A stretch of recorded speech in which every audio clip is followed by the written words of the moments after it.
All right, today is September 10th, 2013, a Tuesday, trash pickup day. It's 5:51 a.m. Central Time. This is shithole, Louisiana. In other words, Shreveport. And you better believe this is a shithole. The people in Louisiana call Shreveport shithole. That's saying something. As backward as Louisiana is. You know Louisiana's the saddest state in the Union? Saddest. You know why? Listen to that accent, and I'll think you understand. Now remember, I'm a Yankee, but I've been down here a while. Anyway, went out there to sweep the steps, not real quietly, like these goddamn Southerners want, so we can hide their motherfucking goddamn racist, bigoted culture. No, I ain't gonna sweep real quiet, so I can be part of this goddamn racism, bigotry, and torture and murder in the name of racism.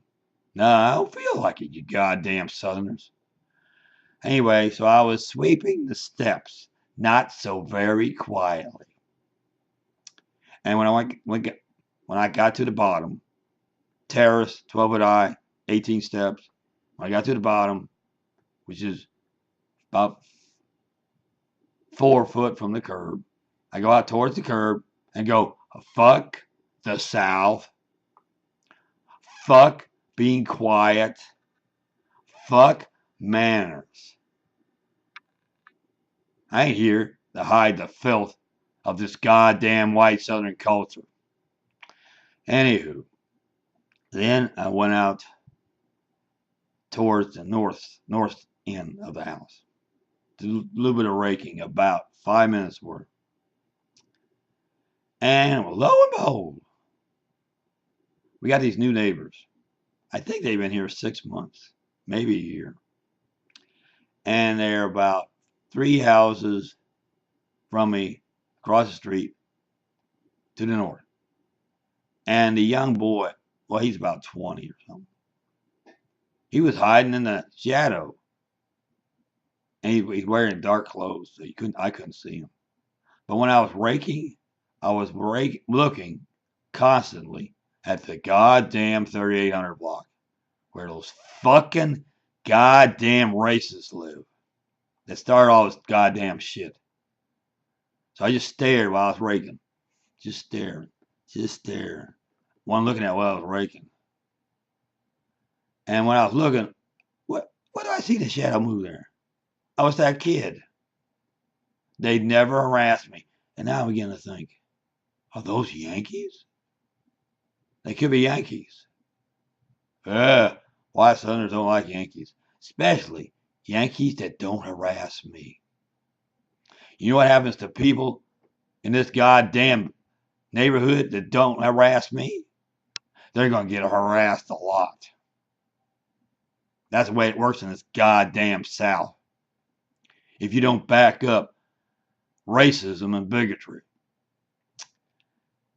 And so I didn't know this. So I was staring at him. I thought, well, here's another, goddamn neighbor watcher who wants to stare at me. But he backed off and walked away. And then he came towards me, but didn't look at me. Maybe he's friend. So I didn't look in his direction. And it's therefore it's a guess. Maybe he hates my guts. But he's sure acting funny for it. Anyway, he's going to pay for it. Wherever he drives to. If he goes out there and rakes the lawn, he's going to get it. If he's my friend. Because that's the price you got to pay around here. In the goddamn South. And you got the goddamn good old boys from the FBI giving these goddamn racist white Southerners a torturing system. So he can torture people like me that don't harass blacks. What do you think about the United States government now? And what do we have? We got I'll say it, a nigger. That's what a Southern will say when nobody's listening. As president. And because he's president, because that nigger's president, we've had more hate groups than we ever recorded. It's up 700 and something percent since Obama has been president. 700 and something percent hate groups. Just because he's black. And guess where most of the hate groups are? In the goddamn white southern states. Duh. Oh, really? And who wonders why the South has the highest crime rate in the world when you got fuckers called white Southerners running it? The goddamn South. Harassing each other in that savage virtue called courage the most. Now guess what happens to people when you harass them, torture them, and kill them? Because you ain't got enough courage, boy, to be in the South. While you end up being a criminal. And if you ain't a criminal, you're going to most likely end up as a racist and a bigot in the goddamn South.